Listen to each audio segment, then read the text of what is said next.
एक छोटे से कस्बे में 8-9 साल की प्यारी सी बच्ची गुड़िया अपने पापा के साथ रहती थी। घर बहुत बड़ा नहीं था, बस 2 छोटे कमरे, एक रसोई और आंगन। गुड़िया की माँ अब इस दुनिया में नहीं थी। जब वह बहुत छोटी थी, तभी उसकी माँ का निधन हो गया था।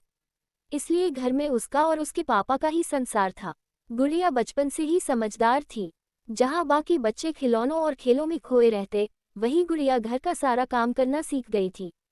सुबह उठकर सबसे पहले वह झाड़ू लगाती, फिर पोछा करती।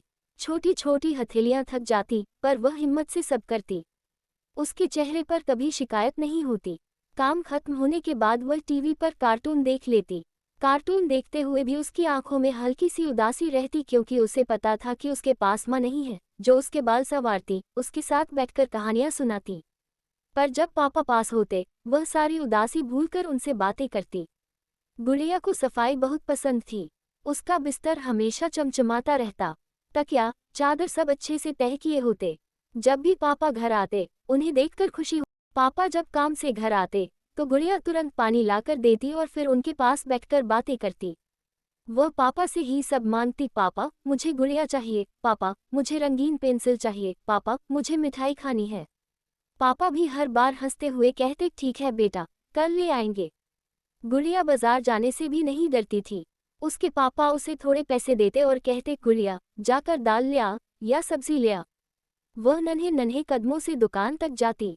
दुकानदार उसे अच्छी तरह जानता था। जब भी वह आती, वह मुस्कुराकर कहता, आ गई बिटिया, लो ये लो तुम्हारा सामान। और हमेशा कुछ टॉफियां भी फ्री में दे देता। गुड़िया भी बड़ी शरारती थी। वह घर लौटकर पापा से कहती, देखो पापा, अंकल ने मुझे फिर से टॉफियां दी। पापा हंसते और सोचते कि सचमुच उनकी बेटी पूरे मोहल्ले की दुलारी है। लेकिन रातें उसके लिए कठिन होती। जब सब सो जाते, वह कभी कभी माँ की तस्वीर को देखती और आंसू बहाती।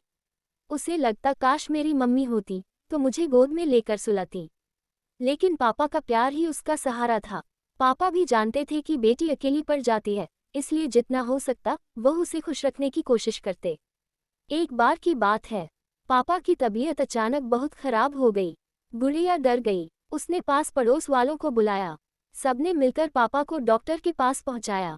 गुड़िया ने पहली बार महसूस किया कि अगर उसके पापा को कुछ हो गया तो वह बिल्कुल अकेली रह जाएगी।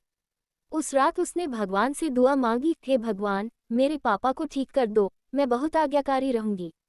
भगवान ने उसकी सुन ली। पापा कुछ ही दिनों में ठीक हो गए। पापा ने गुड़िया को गले लगाकर कहा, बेटा तुम मेरी हिम्मत हो। अगर तुम न होती तो मैं शायद जी भी न पाता। ये सुनकर गुड़िया की आंखें भर आईं। धीरे धीरे समय बीतने लगा। गुड़िया पढ़ाई में भी बहुत तेज थी। स्कूल में टीचर हमेशा उसकी तारीफ करते। वह कहती, इतनी छोटी उम्र में इतनी जिम्मेदारी निभाना आसान नहीं है। गुड़िया के दोस्त भी उसे बहुत मानते, लेकिन उसके मन में हमेशा एक खालीपन रहता। हर त्योहार पर जब बाकी बच्चे अपनी माँ के हाथों से बने पकवान खाते, अपनी माँ के साथ नए कपड़े पहनते, तब गुड़िया अकेली महसूस करती। पर उसके पापा हर बार कोशिश करते कि वह त्योहार अच्छे से मने। वे उसके लिए नए कपड़े लाते, मिठाइयाँ बनाते और कहते, देखो गुड़िया, त्योहार का असली मज़ा हंसी खुशी में है। गुड़िया धीरे धीरे और भी मजबूत बनती गई। उसने ये सीख लिया कि जिंदगी में अकेलेपन को कमजोरी नहीं, ताकत बनाना है।